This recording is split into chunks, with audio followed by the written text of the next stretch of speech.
कर्म और कर्मफल क्या होते हैं? क्या कर्म भी अलग अलग प्रकार के होते हैं?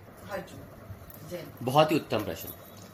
कर्म, हाँ वाकई ही क्या कर्म फल को हमें भोगना पड़ता है? कर्म क्या है? कर्म के प्रकार होते हैं। बिल्कुल, कर्म अलग अलग प्रकार से व्याख्यान किए गई है। पहले कर्म को कहा गया है संचित कर्म, संचित कर्म, प्रारब्ध कर्म, क्रियामान कर्म।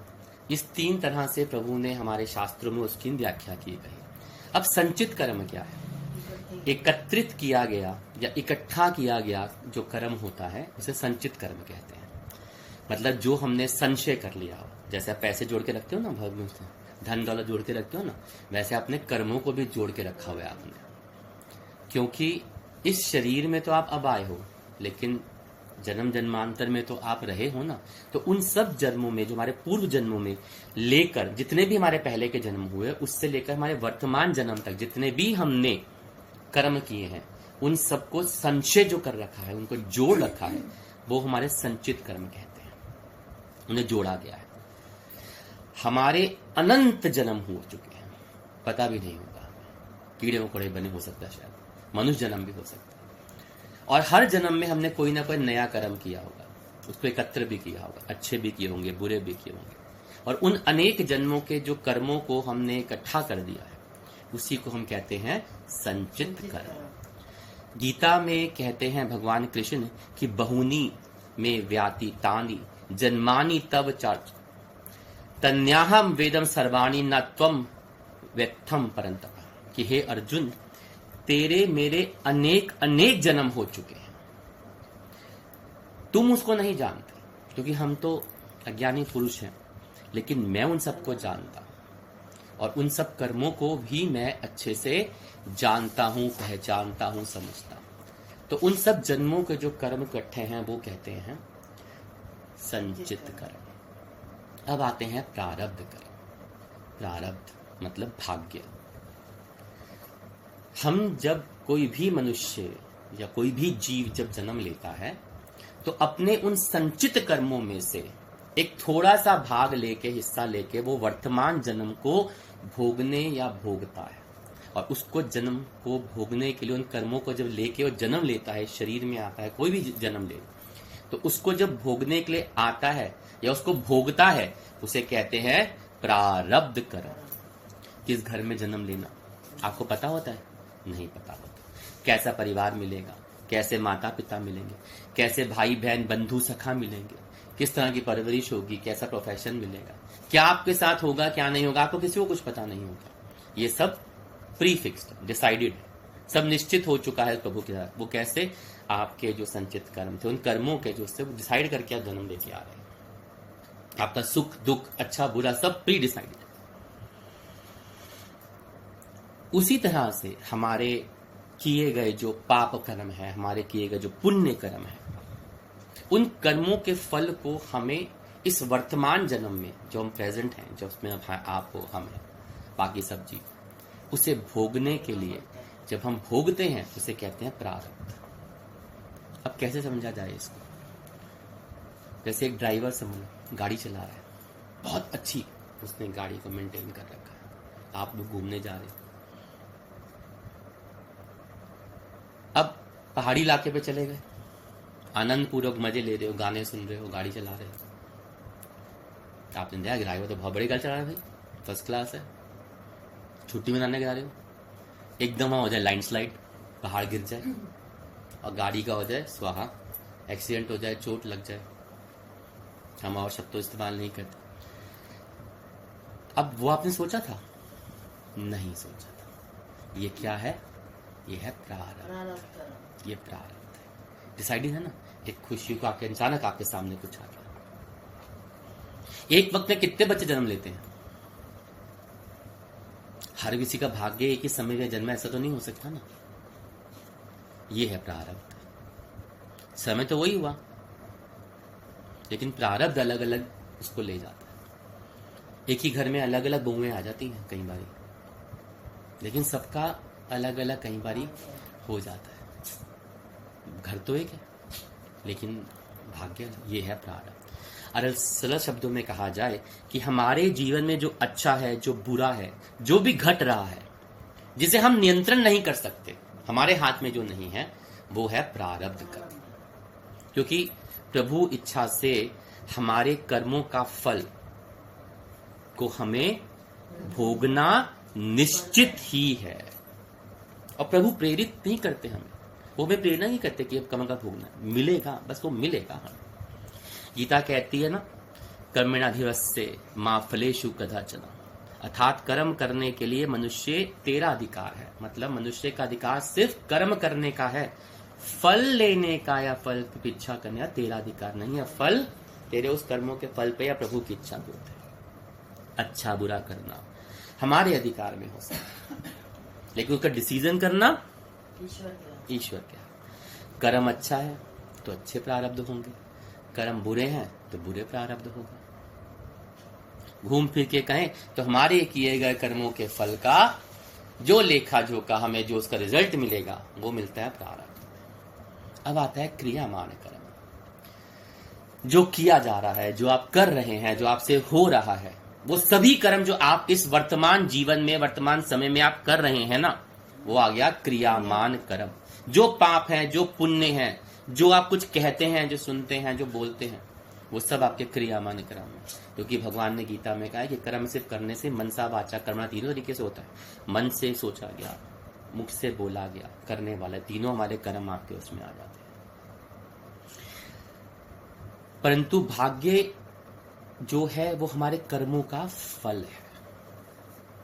भाग्य मतलब प्रारब्ध जो हमारे कर्मों का। अब पर प्रारब्ध आया कहां से? कहां से आया है प्रारब्ध?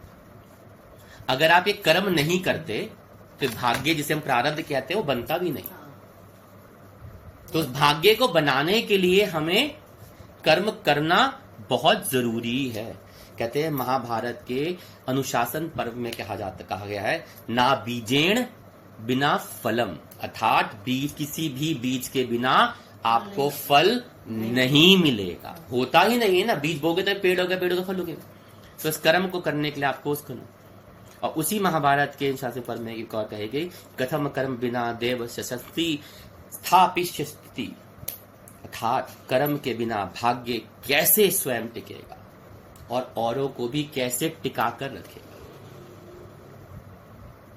कर्म के बिना तो आप करा ही नहीं सकते ना, आप खुद का आपका भाग्य मिलेगा ना आप दूसरों को करा सकते। तो इसीलिए यानी हमारा जो क्रियामान कर्म है ना, जो हम इस वर्तमान उसमें कर रहे हैं, ये हमारा बीज है। ये कल का भाग्य है, ये बीज है कल के उस भाग्य प्रारब्ध के उसमें। क्योंकि यही बीज आप करते हैं तो वो संचित कर्म में जुड़ता है, और वो संचित कर्म में जब जुड़ता है तो वही आपका भाग्य बन के आपके सामने आता है, जिसके फल स्वरूप हम इस भाग्य को, इस वर्तमान जीवन में जो भी हम जन्म लेते हैं, उस भाग्य को हम जीते हैं, उसका ही हमारा डिसीजन होता है, मिलता है।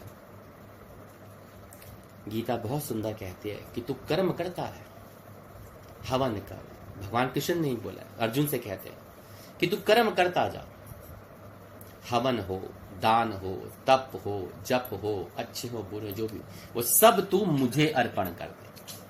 अर्थात क्योंकि उस फल का जो तेरे को जो उसका फल होगा ना, वो तुझे मैं ही दूंगा, वो मेरे हाथ में, बस तेरे हाथ में सिर्फ कर्म है।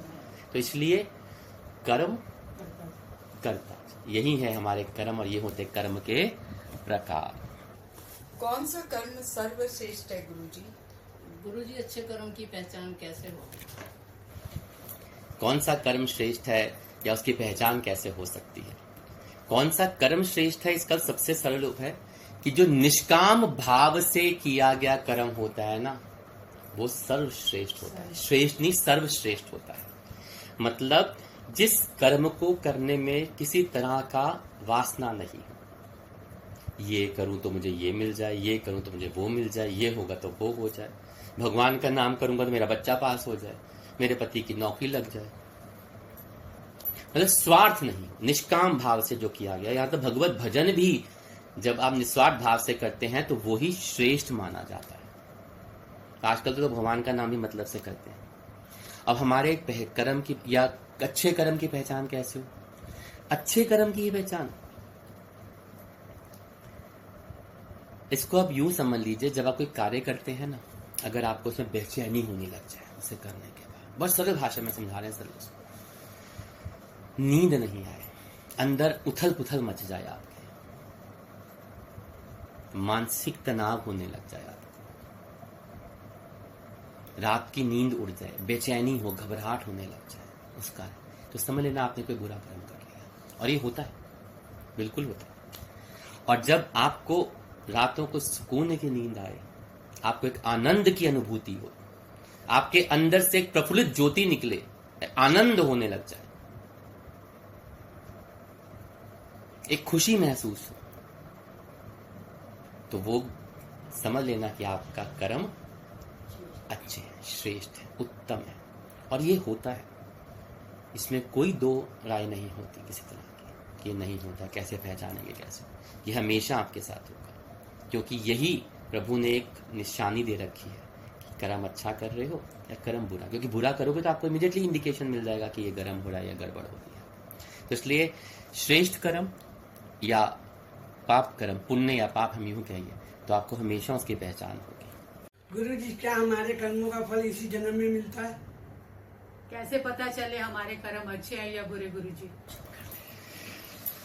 हमारे कर्मों का फल हमें इसी जन्म में भोगना पड़ता है, ऐसा तो कह नहीं सकते। लेकिन हाँ, कुछ कर्मों का फल जो हम करते हैं उसे हमें इसी जन्म में पूरा भोगना पड़ता है, कुछ क्रियामान कर्मों का हमें जो यहीं पे है।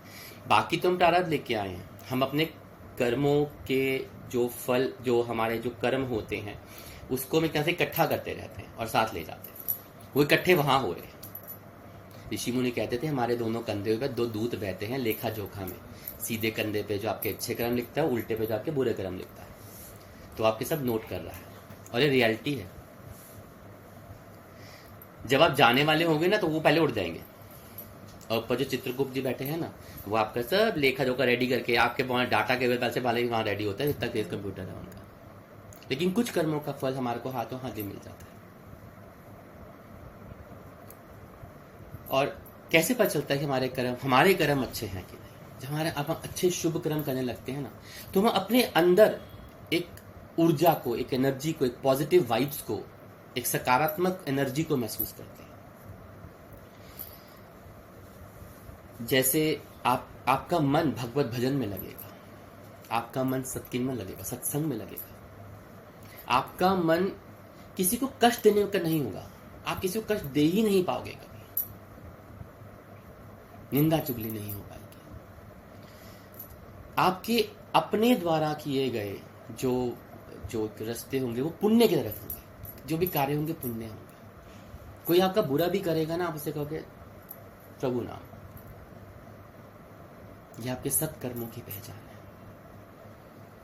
आपके जीवन में कितनी परेशानी आ जाए, वो परेशानी आपको ऐसे निकाल के ले जाएंगी, आपको पता रास्ता कैसे बन गया, हैरान नहीं हो जाती कई बारी कि कितने कष्ट आए, आपको उम्मीद खो बैठते हो, लेकिन प्रभु आपका हाथ पकड़ के निकाल के ले जाता है। यही पहचान होती है कि आपके कर्म सत्कर्म है। बहुत से हमने देखे हैं कि कष्ट, परेशान, लेकिन जीवन में ऐसे भी हुआ है कि पता ही नहीं चला, वो बीत गया।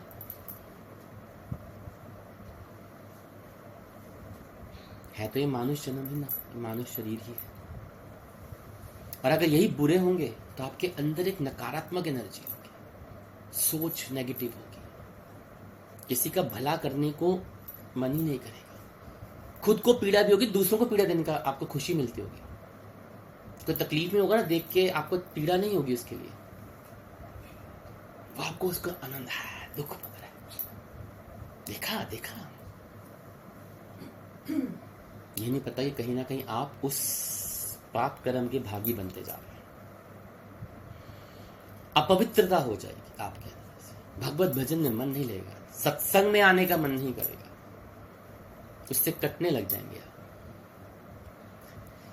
ये एक छोटी छोटी निशानियां जो प्रभु ने इतना हिंट्स दे रखे होते हैं, सिग्नल्स। जैसे गीता में बहुत अच्छा वर्णन आता है इस चीज का, राजसिक, तामसी और सात्विक तरह के कर्म को भी वर्णन किया गया है। तामसिक मतलब आपको किसी का बुरा करने का, कष्ट में देख के आपको आनंद होता होगा, मार कुटाई, गुस्सा, लड़ाई झगड़ा, ये तामसिक कर्म बढ़ जाते हैं, क्रोध बढ़ाएगा आपको, है ना। जब चंडी माला चढ़ती है देवियों पे या देवताओं के ऊपर, परिवार में कितना तो आपका तामसिक प्रवृत्ति अंदर जग जाती है, हमें उसे खत्म करना होता है। जब अपने भोग विलास में शुरू हो जाते हैं ना, आनंद लेने लग जाते हैं भोग विलास का, तो आपके अंदर राजसिक प्रवृत्ति होने लग जाती है। पर जब आप भगवत भजन में, अच्छे सोच में, अच्छे कार्यों में लगते हैं तो सात्विक प्रवृत्ति सोच हो जाती है और वैसे ही हमारे कर्म होने लग जाते हैं जैसी प्रवृत्ति होती है। तो हमें कोशिश नहीं करनी चाहिए हमारे अंदर ये जो तामसी और राजसी है वो शांत है, हमारे सात्विक में हम शांत होते हैं, अंदर से आनंद महसूस होता है। संबंध किस चीज का एक दूसरे के साथ? कोई संबंध नहीं होता। क्या संबंध है आपका हमारा? जन्म तो सबका मनुष्य है ना, आत्मा है हम, जन्म तो हमारा आत्मा से है, अजन्मी आत्मा है, इस शरीर में आए। अभी आप सत्संग में बैठे हैं, सपोज आपको एक खबर मिले कि इस चौक के ऊपर कोई गाड़ी का एक्सीडेंट हो गया, किसी को चोट लग गई, कहेंगे चलो बड़ा बुरा हुआ, इतना ही कहोगे, बड़ा दुख लगा है, आप ऐसे हिलोगे भी नहीं। पर अगर आपको पता चल जाए कि उसमें आपका कोई जानकर मामा चाचा ताया बहन बेटी बैठी हुई थी, तो यहीं से खड़े हो जाओगे, हो चाचा, हिल जाओगे। हमें यही चीज क्यों, वो भी तो इंसान था, पर वो आपने शरीर से उस संबंध को जोड़ दिया, तो सोचो कर्म कैसे हो गए हमारे। किसी दूसरे के प्रति कष्ट नहीं हुआ। जब एक सात्विक प्रवृत्ति होगी ना, तो वो दूसरे के लिए भी उतना ही कष्ट होगा, दुख होगा, तकलीफ होगी उसके लिए, क्योंकि वो पराया है, इसलिए आपको कष्ट नहीं होगा, आपको दुख नहीं होगा। यही है हमारे कर्मों का खेल। तो जब हम पुण्य कर्म में करते हैं, एक सात्विक कर्म करते हैं, तो एक अनजान जीव के लिए भी हमें तकलीफ हो जाएगी। वो अपना है कि नहीं है वो नहीं। और यही फायदा होता है सत्संग भजन कीर्तन भागवत नाम में आने का, सत्कर्मों को करने का, कि हमें कर्मों को सुधारने का मौका मिल जाता है। तो इसी तरह से हम ये कर्म करते हैं और इसी जन्म के फल तो क्या, फल तो प्रभु की इच्छा से। मैंने बताया कि प्रभु कहते हैं ना, कर्म करी जा, फल की इच्छा। गुरुजी, हम सबको अपने कर्मों का फल क्यों भोगना पड़ता है जब सब कुछ भगवान की इच्छा से होता है? गुरुजी, क्या भगवान का भजन सत्संग करने से बुरे कर्म कट जाते हैं? देखिए, सवाल तो बहुत उत्तम और बहुत सर्वश्रेष्ठ है कि जब प्रभु की इच्छा सब होता है तो कर्मों का फल को क्यों भोगना पड़ता है। अभी मैंने आपको पीछे ही बताया इस बीच का कि प्रभु की इच्छा और कर्मों का फल ये जुड़े भी हैं और वो भी। अब जो मैंने बोला उसी को कंटिन्यू करता हूं। आप है कौन? जवाब दीजिए। इंसान। मनुष्य, इंसान। मनुष्य। कहाँ है मनुष्य? आपके अंदर कौन मनुष्य? कैसा मनुष्य? आपके अंदर कहाँ है मनुष्य? अंदर का आत्मा। आप जब शरीर को एक्सरे करते हैं या सीटी स्कैन कराते हैं, मैं कहते तो क्या मनुष्य वो आत्मा दिखाई देता है मनुष्य आपके अंदर? नहीं दिखाई देता। तो मतलब हम सूक्ष्म में चले जाते हैं तो हमारे अंदर जो जीव है वो आत्मा रूप में विराजमान, जो कहीं दिखती नहीं, असली तो वही है, बाकी तो हार्ड मास का शरीर है। तो इसी तरह से हमारे अंदर जो गुण छुपे हैं, जैसे मैंने बताया रजोगुण तमोगुण सत्वगुण, ये हमारे अंदर छुपे हुए हैं। उसी गुणों के हिसाब से हम बनते हैं, तो वही गुणों के हिसाब से हम लोग अपने कर्म भी कर देते हैं। जैसे आप सत्संग में आने का प्लान कर लीजिए, आपने प्लानिंग तो यहाँ से चल ली, मैं सत्संग में जाऊंगी, आज गुरुजी से ये प्रश्न पूछूंगी या ये भजन गाऊंगी तो इतना आनंद आएगा, ये करेगा, और अचानक ही आपके घर में कोई कार्य आ जाए, प्लानिंग घड़ी की। मुझे प्लानिंग कहाँ चल रही है? अंदर। आप तो नहीं कर रहे ना, आपका शरीर को तो ड्राइव करके लेके जा, उसको चला के लेके जा रहे। पर अगर आप उस सत्संग में आ जाते हैं, आप रुक भी गए तो शरीर रुक गया, पर आप उस सत्संग में अगर आ जाते हैं, आपकी प्लानिंग अंदर चल रही है, आप सत्संग में आ भी गए, आपके कर्म सोच के आपको लेके वहां पे आ गए, तो यही कर्म है। अगर आपके कर्म खराब हो जाएंगे ना तो ड्राइविंग रुक जाएगी, क्योंकि सत्संग तो सौभाग्य से प्राप्त होता है। जैसे भी इन देवी जी ने पूछा कि क्या कर्म फल कट जाते हैं भगवत नाम से, तो हाँ इसी, पर उसके लिए भी तो आपको प्रारब्ध करना पड़ेगा, कर्म फल काटने के भी तो आपके भाग्य में लिखा होना चाहिए। और आप उस प्लानिंग जो आपके चल रही है, मैं आज मंदिर जाऊंगी, मैं आज सत्संग जाऊंगी, मैं आश्रम जाऊंगी, मैं प्रश्न करूंगी, मैं भजन करूंगी, मैं सत्संग करूंगी, और आप आ गए।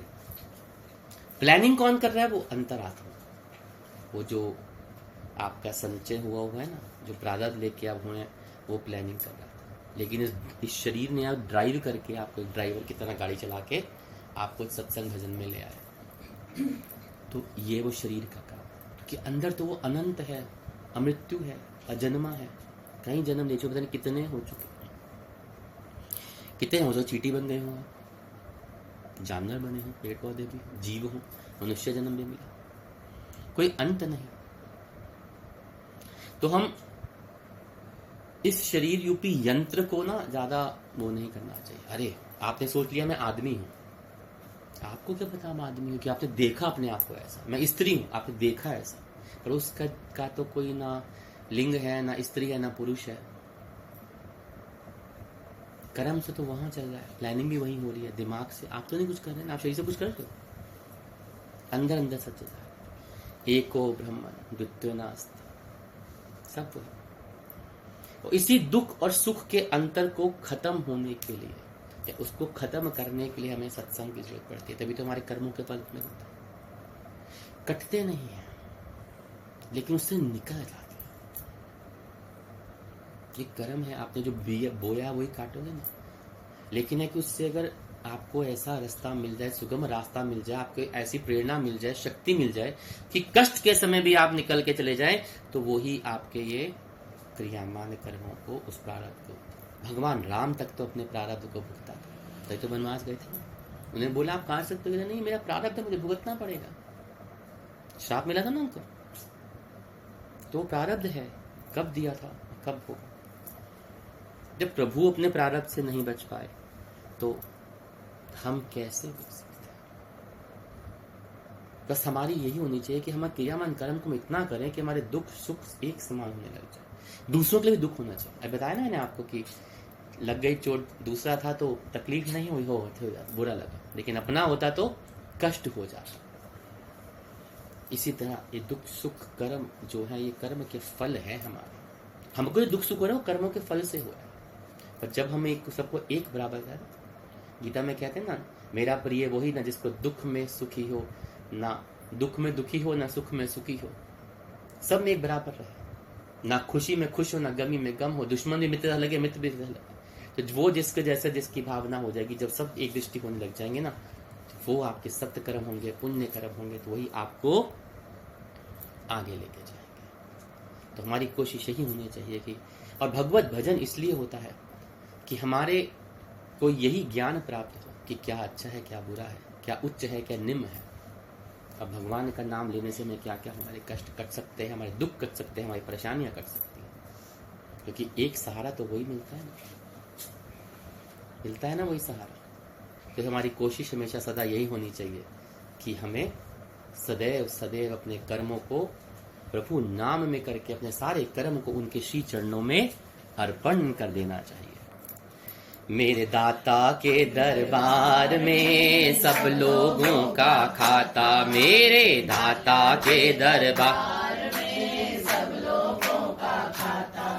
अरे जो कोई जैसी करनी करता वैसा ही फल पाता, जो कोई जैसी करनी करता वैसा ही फल पाता। मेरे दाता के दरबार में सब लोगों का खाता, मेरे दाता के दरबार में सब लोगों का खाता। अरे क्या साधु क्या संत गृहस्थी, क्या राजा या रानी, क्या साधु क्या संत गृहस्थी, क्या राजा क्या रानी। अरे प्रभु की पुस्तक में लिखी है सबकी कर्म कहानी, प्रभु की पुस्तक में लिखी है सबकी कर्म कहानी। हो बड़े बड़े का दान प्रहरी के सही हिसाब लगाता, मेरे दाता के दरबार में सब लोगों का खाता, मेरे दाता के दरबार में सब लोगों का खाता। और जो कोई जैसी करनी करता वैसा ही फल पाता, मेरे दाता के दरबार में